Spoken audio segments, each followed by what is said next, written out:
kujja kwe buli wonna musi tubulabye yimusa amaaso tunule waggulu kununulibwa kwaffe ffenna kusembedde. Program Manya ebiro teweetaaga kugisubwa. Tuula tuyige. Tuula tuyige. Ganange ne mwennyinaze erinnya lya Mukama Katonda ligulumizibwe era liweebwe ekitiibwa emirembe egitaggwaawo. Neebaza Katonda akyatukuumye nga tuli balamu, akukuumye gwe nange n'abalala mwenna nga tuli balamu, erinnya lye ligulumizibwe era liweebwe ekitiibwa. Mu kiseera kino nno nate tukomyewo okwongera okuyiga ku mutwe gwaffe guli gwe tubadde tugenda nagwo mu maaso ogwa Katonda tagendera ku ndowooza y'abangi. Tukyagenda mu maaso, njagala okwaniriza mu puroguramu eno eya Manya ebiro, obunnabbi mu biseera. Mukama waffe yeebazibwa atukuumye nga tuli balamu, erinnya lye ligulumizibwe era liweebwe ng'ekitiibwa emirembe egitaggwaawo.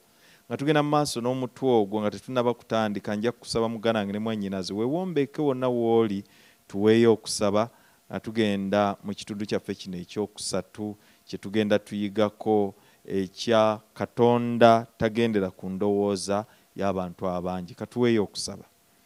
Kwebaza Katonda waffe, Kitaawe wa Mukama waffe Yesu, olw'omukisa gw'otuwadde. Erinnya lyo ligulumizibwe era litenderezebwe ng'emirembe egitaggwaawo. Weebale kubanga otukuumye, otulabiridde, otuliisizza n'otunywesa. Yongera okubeera wamu naffe.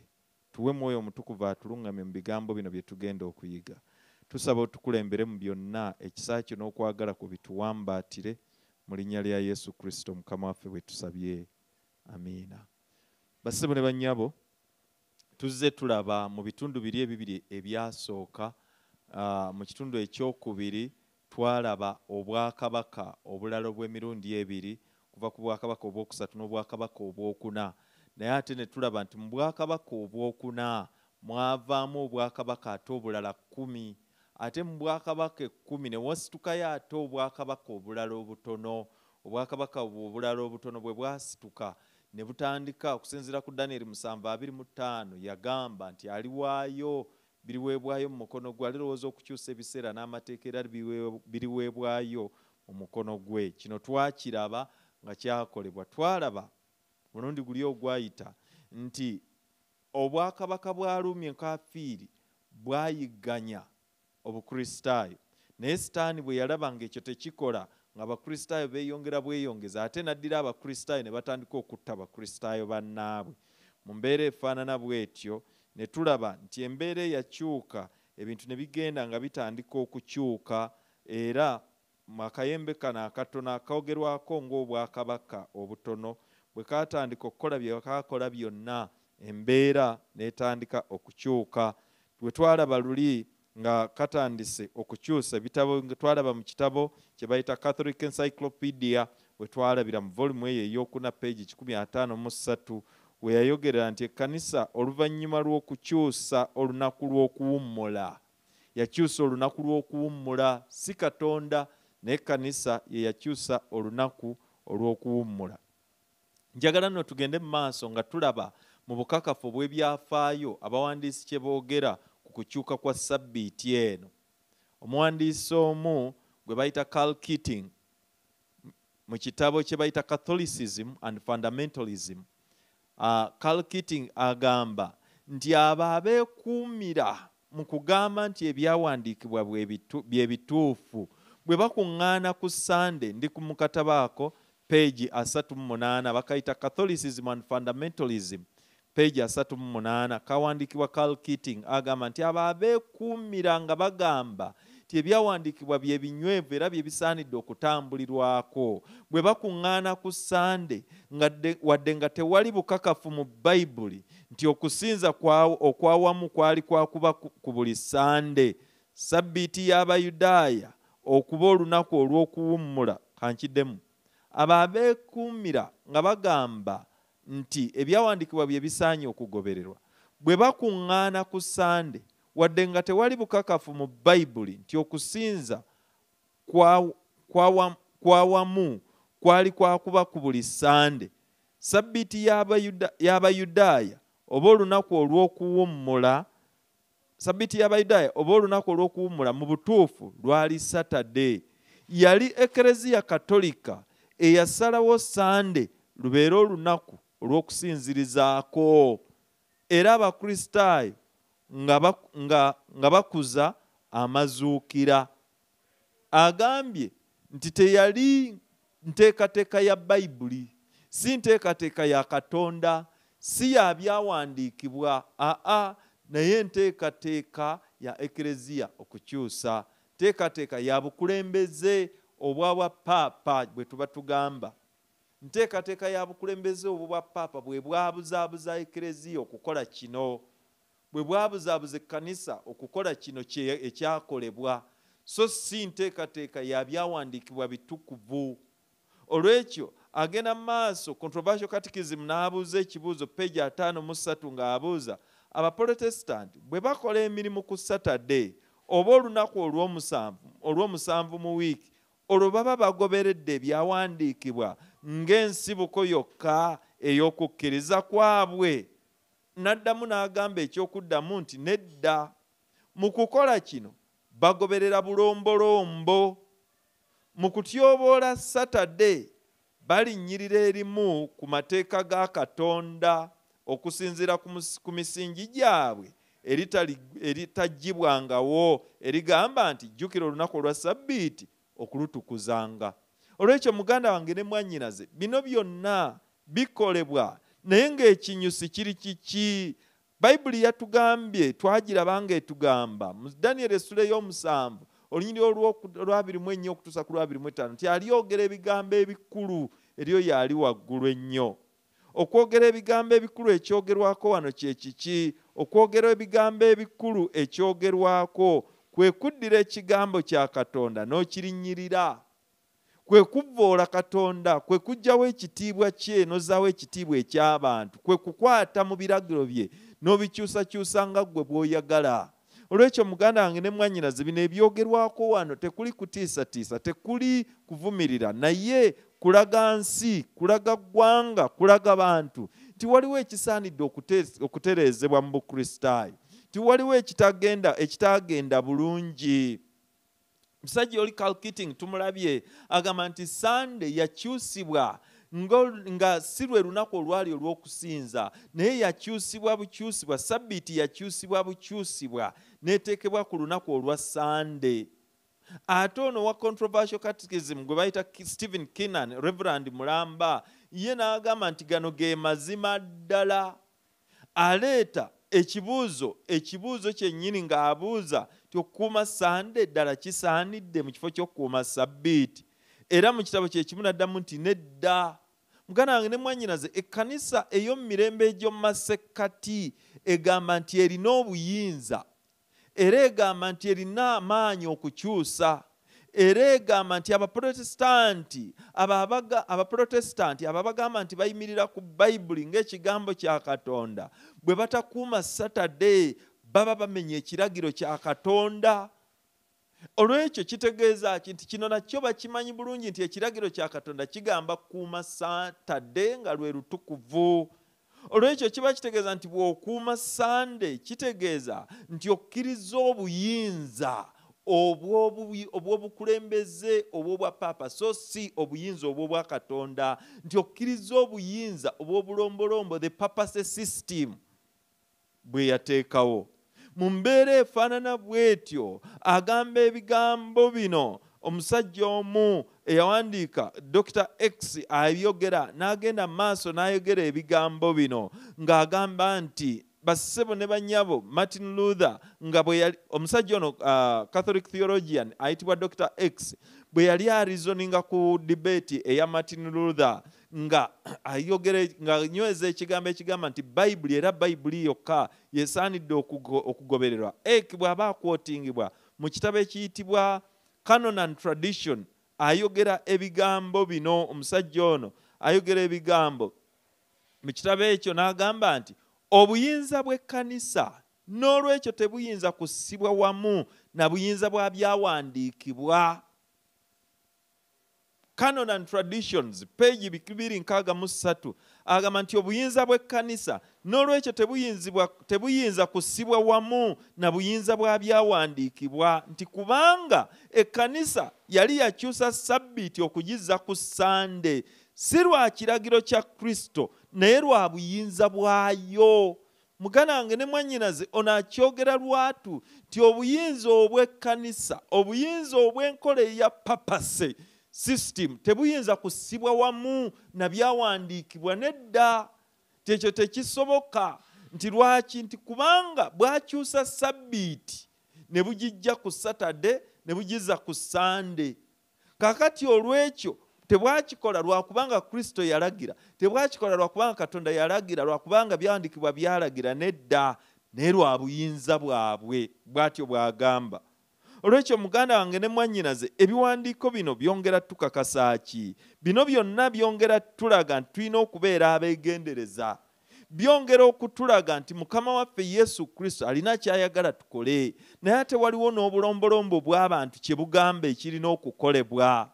Musajja ono Dr. X awandiika nti Luther bw'oba wagamba nti gwe Luther Martin bw'oba ogamba nti Bayibuli era Bayibuli yekka yerina okukolebwa, kuno nno kwali kukaayana mu biseera ebyo nga Martin Luther alina kyagamba. Kati Dr. X ye n'amugamba nti bw'oba ogamba nti Bayibuli yokka yerina okugoberebwa n'okusinza ku Sande kiveeko, kubanga Bayibuli egamba Saturday.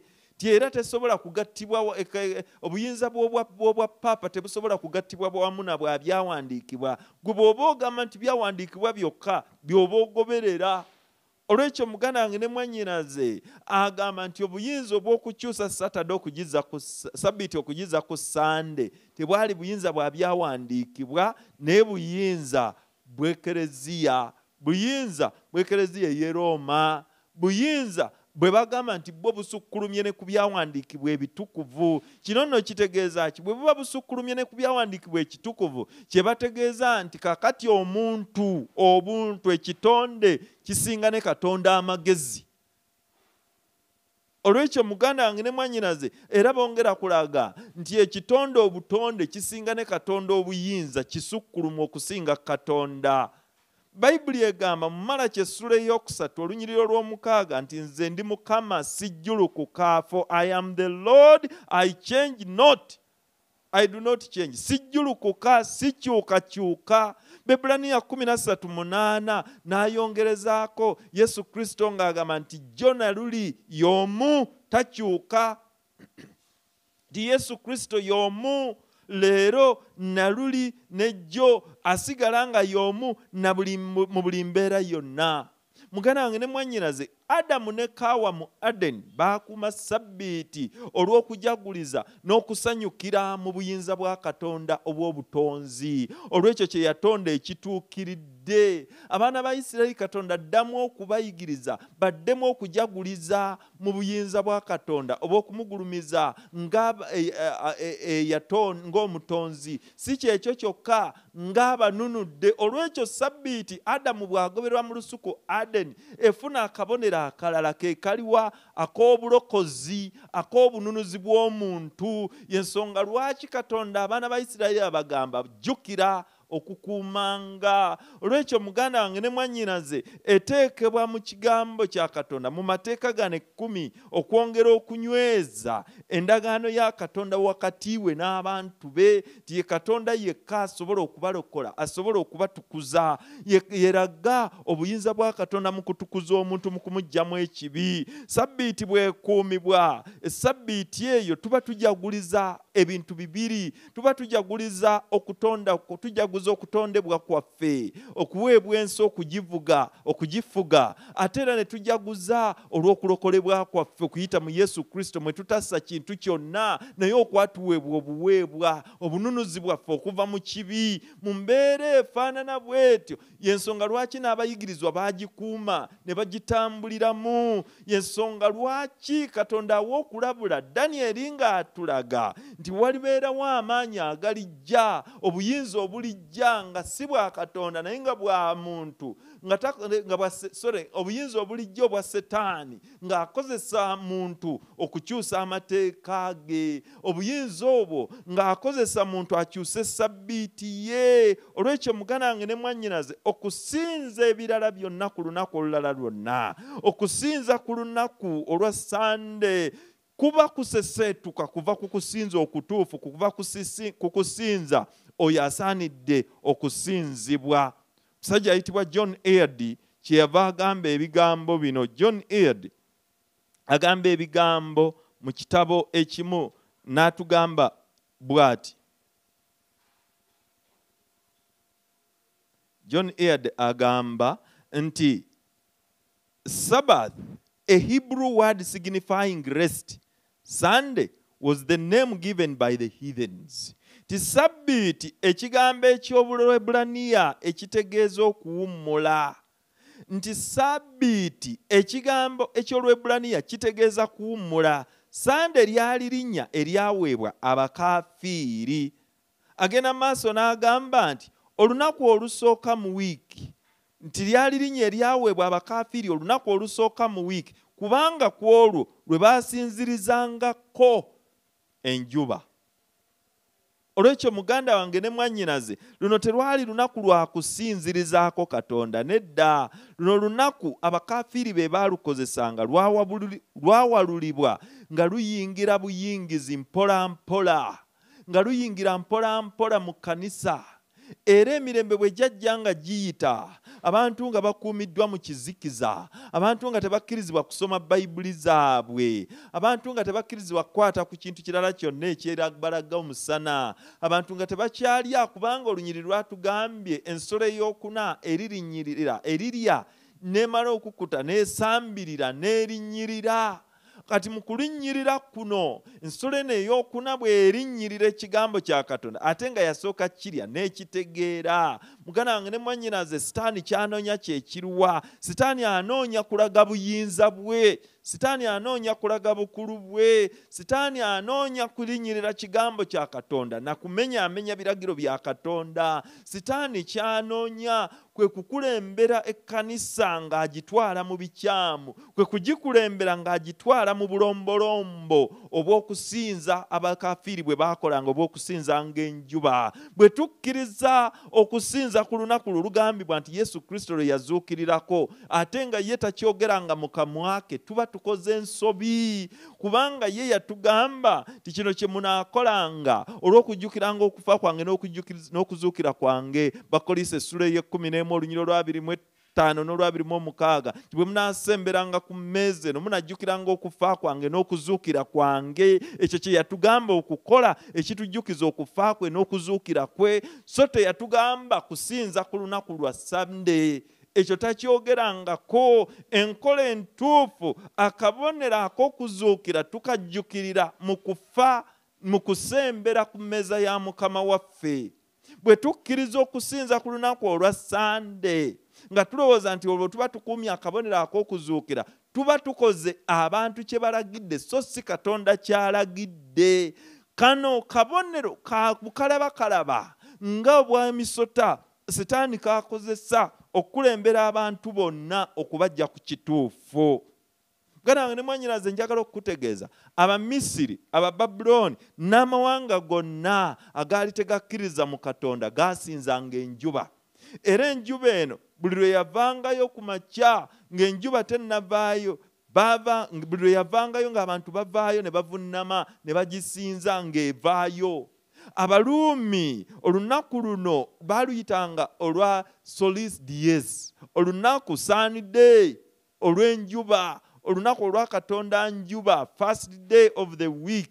Era amawanga mangi amakaafiiri luno olunaku baagakozesanga. Era amawanga mangi gaasinzanga ku lunaku luno. Abaedomites baasinzanga nga basinza Petra. era baddiranga ebimuli ne bagenda nga babisaasaanya. Genda olabe mu ancient pagan capitals ezisinga obungi ojja kulaba ebyalinga bigenda maaso. Ojja kulabayo nga basinza ebifaanana bityo. Ba Edomites abo bo basinzanga nabo enjuba. Abamisiri nabo epiramids zaabwe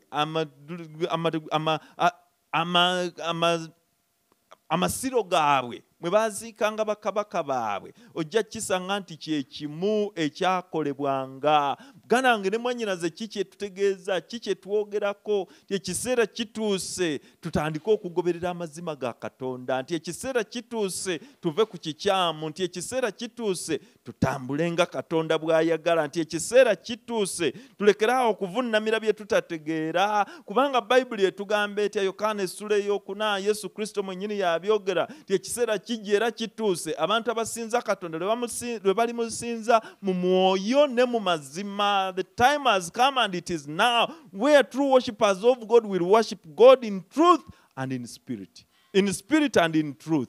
Muganda wange ne mwannyinaze kitugwanidde tuve ku madaala, tandika okukkirira amadaala gozze ng'olinnya, tandika okukkirira amadaala gozze ng'otambuliramu ag'okusinza ebitali Katonda. Tandika okukkirira amadaala mpola mpola ove mu kusinza ebyajja biyitira mu lujja olw'emmanju okuyingira mu kkanisa. Ekyo tusaanidde okukola kuva ku ebyo abakafiiri bye bajja bayingiza mu kkanisa, kuva ku ebyo abakafiiri bye bajja bayingiza mu Bukristaayo. Ganange ne mwannyinaze bw'ogenda nga weetegereza obubonero obulaga okusinza n'obukakafu obulaga nti bino byasinzibwanga, bw'ogenda ng'olaba mu Baroma, mu Bamisiri n'abalala mubeeramu ekintu kye bayita empagi gye bayitanga belisiki. Belisiki empagi eno yayimiriranga wakati mu masabo, wakati w'empya z'amasabo gaabwe nga ke kabonero akalaga ekyo kye basinza. Era bakkirizanga nti enjuba bwe yagendanga waggulu wa obelisiki eno, olwo nno nga bayingira bino nga babikola. Kati bino byajja biyingira bitya mu kkanisa? Esabbiiti yakyusibwa etya nezzibwa ku Sande? Enkola eno teyajja mulundi gumu, muganda wange ne mwannyinaze, yajja mpola mpola, yajja mu ngeri ya kulimbalimba, yajja mu ngeri ya social status. Constantine bw'amala okulaba nga obwakabaka bwe bugenda busaanawo, bwe balaba ng'Abayudaaya beekalakaasa, Abaroma, Roman Empire bwe yali esaanawo, Abayudaaya baatandika okwekalakaasa nga beekalakaasa ku Baruumi. Abaruumi kye baakola kye kiruwa? Kwe kubakyawa, ne batandika nga okubayigganya, ne batandika nga okubatta. Mu kubatta muno battirangamu n'Abakristaayo, kubanga baabatwalanga okuba nti bagoberera bya Kiyudaaya eby'okusinza ku Sabbiiti. Olw'okubanga Abakristaayo n'Abayudaaya baasinzanga ku Sabbiiti, kati Abaruumi bonna baabatwalanga kyekimu, olw'okubanga bonna baakuumanga Sabbiiti. Kati Abakristaayo abamu abatali Bayudaaya ne batandika okuleeta endowooza ezigamba nti okusobola okwemalako okuyigganyizibwa kuno, leka ffe tutandike okusinza olunaku olulala, bali tubaleke babatte bokka. Era nti engeri enetwawula ku bali kwe kukyusa olunaku, ffe katudde ku lunaku olulala. Era kino tekyabeerawo mu kyasa ekyasooka ng'abatume bakyaliwo, naye kyatandika mu kyasa kyakubiri ne kijja nga kyeyongera. Oluvannyuma lw'ekyasa ekyokubiri kino kyajja kinywezebwa, kyajja kikwatibwa nga bagamba nti bali mu kukuuma lunaku lwa mazuukira. Naye amazima gali nti bukafiiri bwe bwali busenvula nga buyingira mu kkanisa, bukafiiri bwali busenvula nga butambula mpola mpola mu kasirise, mu kasoobo. Era muganda wange ne mwannyinaze kino baakikolanga, kyatandika mulundi gumu mu mwaka, bwe kiti bwe kyatandika nga bakikola omulundi gumu mu mwaka, nga bagamba nti bakuza lunaku lwa mazuukira, nti balukuza okukuuma amazuukira, okweyawula ku Bayudaaya. Eddaala eryokubiri lye baakola, Constantine bwe yayisa etteeka ery'okukuuma Sande olw'okunyweza obwakabaka bwe. Constantine ng'alaba obwakabaka bwa Roma bugenda busaanawo, akkiriza okufuuka Omukristaayo, ng'alaba Abakristaayo bo bangi bagenda babuutikira ensi yonna. Constantine bw'akkiriza ti afuuse Mukristaayo, kaali kabonero ka kubala byabufuzi ng'ab'ebyobufuzi era bwe bakola. Ayisa amateeka agagatta obukristaayo n'obukafiiri nga mu tteeka lye yasooka okuyisa mwe mwali etteeka ery'okukuuma Sande. Constantine bw'ayisa etteeka lino agamba ebigambo bino bye tusanga mu Constantine Edict ebigamba bwe biti. Bwe tubisoma agamba bw'ati. Musajja ono Constantine Edict eyafuluma AD 321 agamba nti ku lunaku lwa wanjuba olw'ekitiibwa abalamuzi n'abantu abasula mu bibuga bawummule era n'ebifo ebikolerwamu emirimu biggalwe. Akoppanga abakristaayo bwe baakolanga awa ekiragiro nti bawummule, naye olwo ng'amaze okwefuula nti naye afuuse omukristaayo naye ng'alina bye yeenoonyeza. Enkola eno ey'ekikristaayo yali ey'ekikafiiri yali yekkiriranya n'enkola eya Bayibuli. Muganda wange ne mwannyinaze, kino ne kijja abakulembeze b'eddiini ne batandika nabo okwekkiriranya olw'okuba tebaalina masinzizo nga Constantine abazimbira amasinzizo, abazimbira amayeekaalu, amasabo agaali ag'Abadagoni n'abalala ng'atandise okugabawa nga bizimbe ebisinzibwamu ekyavaamu kyekiruwa mu lukiiko olwa Laodicea. Olukiiko olwo nga bateesa ku kye bayita Lord's Day. Ebigambo bino byayogerwa. Council of Laodicea agamba bw'ati mu lukiiko olwo olwatuula, ebigambo bino bye byasalibwawo. Canon 29 egamba abakristaayo tebeeyisa ekiyudaaya ne bakuuma Sabbiiti ne batabaako kye bakola ku Sande eyali Sabbiiti, ku Saturday eyali Sabbiiti, naye bakole emirimu ku lunaku olwo, naye olunaku lwa Mukama olwo balusseemu nnyo ekitiibwa. Kati agamba ti Abayudaaya abakristaayo tebaddamu okubutakola ku Sabbiiti, naye emirimu bagikolenga ku Sabbiiti, naye ate ku lunaku olwa Sande bo nga lwe batuumye Sabbiiti lwo tebakolerako kintu kyonna. Muganda wange ne mwannyinaze, bino bwe bityo ne bijja ne lifuuka etteeka, era nga bwe bakusanga nga tokikoze ng'olina kuttibwa. Mu mbeera efaanana bw'etyo kino kyali kitegeeza ki? Kyali kitegeeza kuva ku kituufu. Kyali kitegeeza kuva ku kituufu badde ku kikyamu. Luno olunaku baali tebaluyita Sabbiiti okusooka, baalutuumanga Lord's Day, lunaku lwa Mukama. Naye Mukama ki? Mukama Jupiter. Kubanga n'Abaruumi baamuyitanga mukama waabwe. Si lwe lunaku lwa Mukama Katonda omutonzi w'eggulu n'ensi, nedda, naye olunaku olusooka mu wiiki olunaku. Era olunaku luno olwogerwako Bayibuli egamba nti omwana w'omuntu ye mukama wa Sabbiiti. Omwana w'omuntu y'ani? Ye Yesu Kristo, yagirinako obuyinza. Okugenda ng'ebyasa biyitawo mpola mpola, Sande n'etandika okukkirizibwa mu kifo kya Sabbiiti. Era abantu bangi nnyo ne bagigoberera. Mu biseera ebyo nga tokkirizibwa kwesomera Bayibuli, nga bwe bakusanga nayo ottibwa. Setaani omulimba omukulu eyalimba ekimu ekyokusatu eky'abamalayika mu ggulu n'ajja ku nsi n'alimba Adamu ne Kaawa mu lusuku Adeni. Era kyekimu kye yakola, alimbye abasajja n'abakazi, alimbye abantu bangi okuyita mu byasa. Abantu bano bw'azza abalimba ekivuddemu kyekiruwa. Setaani yeefudde kabwejjungira ng'abantu tebakyamanyi kituufu, abasinga obungi bamanyi kikyamu. Endowooza y'abangi eri ku kikyamu. Naye muganda wange ne mwannyinaze, njagala okukutegeeza, Katonda tagenda na ndowooza y'abangi, Katonda agendera ku kituufu. Malaki essula ey'okusatu olunyiriri olw'omukaaga kyava atugamba nti nze Mukama sijjulukuka, siri mwana wa muntu okwejjusa, nti ŋŋambye n'okukola sirikola. Olw'ekyo muganda wange ne mwannyinaze, Katonda teyejjulula.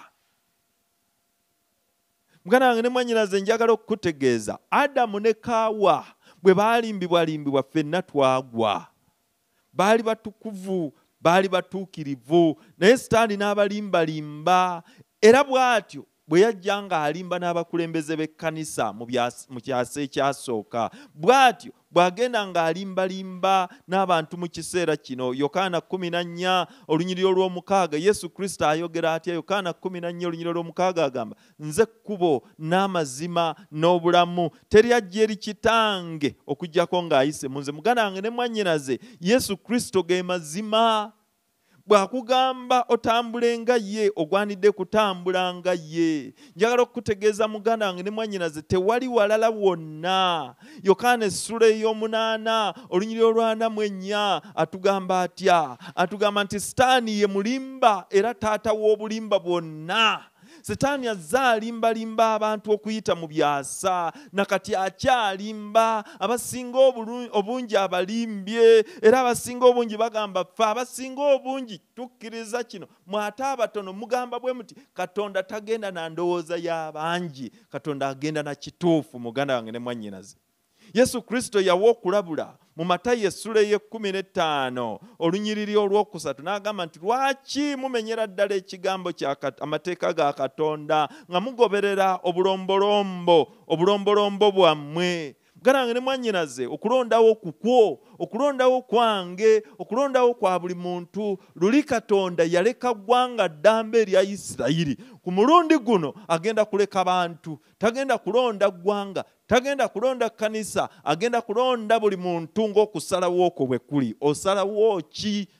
Kiki ky'onootambulirako? Onootambulira ku njigiriza ez'obulombolombo obw'abantu oba enjigiriza eza Bayibuli? Kiki ky'onookola leero? Onootambulira ku bangi kye bagamba oba Katonda ky'agamba? Onootambulira ku mateeka ga Katonda oba amateeka g'abantu? Onootambulira ku njigiriza ya Mukama waffe Yesu Kristo oba ebirowoozo eby'abantu? Onootambula otya muganda wange ne mwannyinaze? Bayibuli egambe etya? Kiki ky'onookola? Onoogoberera ekiragiro kya Katonda omutonzi w'eggulu n'ensi, oba onozzaawo omuntu eyateekebwawo abantu? Onookola otya mu bulamu bwo? Onootambula otya mu bulamu bwo? Onoogoberera amazima oba onoogoberera bulimba? Kiki kye tugwanidde okukola? Kiki kye tutaanidde okutambulirako wakati w'obulimba n'ekicupuli? Wakati w'ekituufu n'ekicupuli kiki ky'onoolonda? Wakati w'ekkubo lya Katonda n'ekkubo ery'abantu gw'olondawo ki? Muganda wange ne mwannyinaze, kino kyajja kikyusibwa, tekyatwala lunaku lumu, tegwatwala mwezi, tebyali myaka, naye byali byasa. Bayibuli yatugambye, Daniel 7 yatugambye nti era biriweebwayo mu mikono gwe okumala ekiseera n'ebiseera n'ekitundu ky'ekiseera. Bw'osoma Good News ajja kikugirayo bulungi nti okumala emyaka 1206. Olw'ekyo muganda wange ne mwannyinaze, byaweebwayo mu mukono gwe okuva mu mwaka 538 okutuuka mu mwaka 1798. Abakristaayo ne battibwa, Abakristaayo abanywerera ku mazima ne babonyaabonyezebwa. Yesu Kristo agamba atya? Yokaana 14:15, obanga munjagala munaakwatanga ebiragiro byange. Obanga munjagala munaakwatanga ebiragiro byange. Nange ndisaba Kitange n'abawa omwoyo omulala, ensi gwetegera, omwoyo w'amazima, ensi gwetategera naye mmwe mumutegera kubanga abeera mu mmwe. Muganda wange ne mwannyinaze, bwe tuba twagala okutegeera amazima ga Katonda, bwe tuba twagala okutegeera ekigambo kya Katonda tukimaleyo, tuyina kusooka kumuwuliriza na kumugondera. Bwe tumugondera, olwo nno n'alyoka akola, ne tulyoka tukola by'ayagala, n'atukozesa, n'atulaga amakulu g'ekigambo kye, n'atulaga amazima gonna. Naffe olwo ne tugatambuliramu. Ekibuuzo kijja nga kibuuza, oyagala Katonda? Yesu Kristo omwagala? Onootambula nga ye bwe yatambula? Okkiriza ye by'agamba? Kiki ekiraga nti omwagala? Bw'ogamba nti omwagala, bw'ogamba nti yakufiirira, ki ekiraga nti yakufiirira? Kirina kuba kimu kulaga kwagala kwe. Yakobo kyava atugamba nti okukkiriza okutaliiko bikolwa kuba kufu. Bw'oba oyagala Kristo olina okulaga nti omwagala. Njagala okukutegeeza muganda wange ne mwannyinaze, tuli mu kiseera eky'enkomerero. Tuli mu kiseera ng'ensi ezingibwako. Tuli mu kiseera Yesu Kristo ng'anaatera okudda, obwakabaka bwa Katonda tuli ku ndebwerebwe ey'okubuyingira eba ey'okubufiirwa. Bwino buyinza okubanga bwe bubaka obusembayo mu bulamu bwo. Bino biyinza okubanga bye bigambo ebisembyeyo gwe okuwulira. Kiyinza okubanga tojja kufuna mukisa mulala. Tomanyi nkya bwe lunaabeera. Tomanyi ddi lw'onoowummula. Oyinza okubanga olina gw'otya. Naye Yesu Kristo nga tannakomawo ku nsi eno ajja kukkiriza omale okumanya amazima gonna okole okusalawo okutuufu. Ajja kuleka akuwa ekiseera ekimusemberera oba ekigogaane okumusemberera.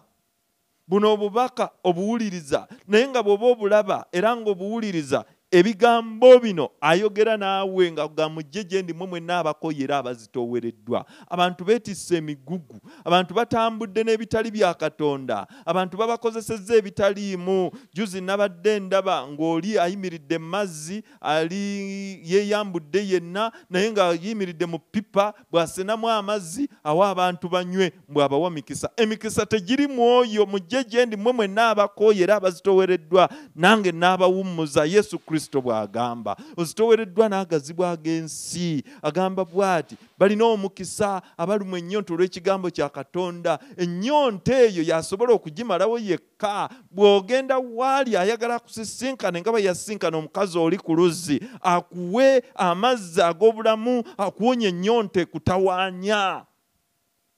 Kyava atugamba nti abantu bange balesenza amazzi ag'obulamu ne banywa mu bidiba.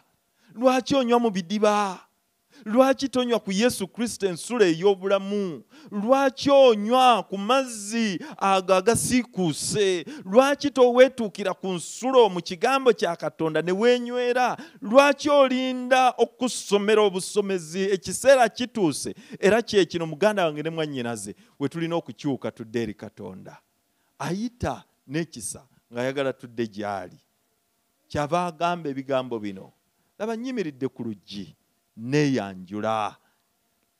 Yesu Kristo ekizibu ekisinga obunene mu nsi abeeyita Abakristaayo baamuggalira bweru wa bulamu bwabwe. Beeyita bweyisi Bakristaayo naye nga tebali Bakristaayo b'amazima.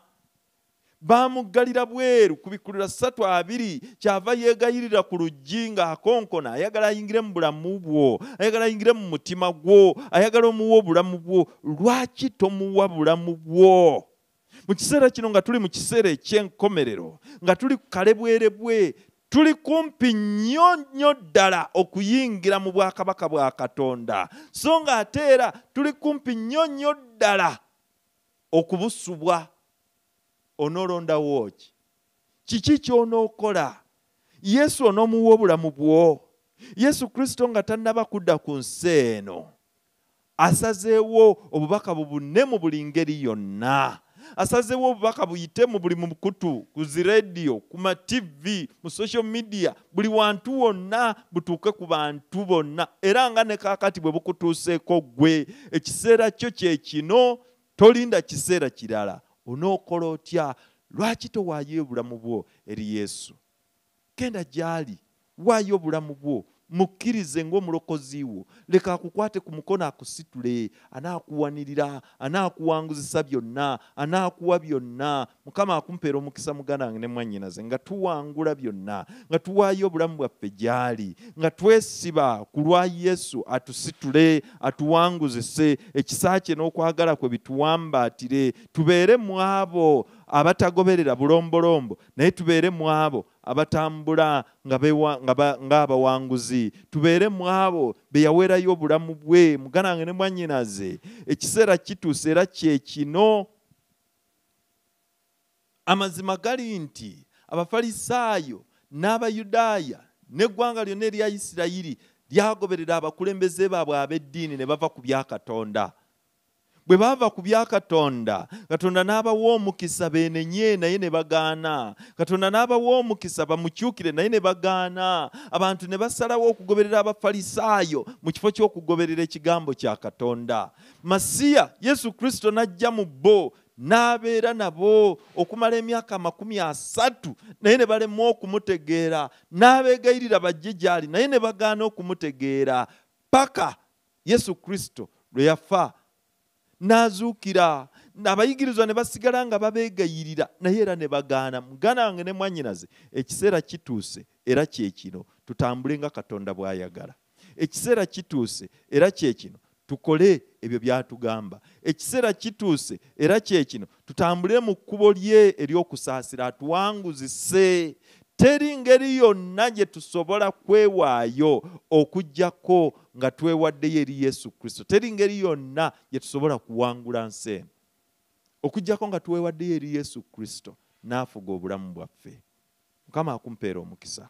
Mukama atuwa omukisa ffenna, atuwanguzisa ensi eno ey'ekibi mu linnya lya Yesu Kristo Mukama waffe. Amiina. Katusabe. Katonda Kitaffe omulungi ow'omu ggulu, erinnya lyo ligulumizibwe, eritenderezebwe era liweebwe ekitiibwa. Tukwebaza olw'omukisa gw'otuwadde. Tukwebaza olw'okwogera naffe. Kitaffe tuli boonoonyi abatasaanidde na kwogera ku linnya lyo, naye olw'obuyinza bwe, ekisa kyo n'okwagala kwo, watuwa Yesu Kristo n'atufiirira. Omulabe Sitaani agezaako okutubuzaabuza ng'ayagala okutuggya ku bulokozi, ng'ayagala okutuggya ku kigambo kyo. Naye tukusaba Katonda waffe otuwanguzise mu byonna. Beera wamu naffe. Tuyambe Katonda waffe tusobole okukutegeera. Tuyambe Katonda waffe tusobole okukola by'oyagala. Tuyise mu mitego gy'omubi Sitaani. Ekisa kyo n'okwagala kwo kituwambaatire. Tukugulumisenga era tukwese ekitiibwa mu linnya lya Yesu Kristo Mukama waffe bwe tusabye. Amiina. Amiina.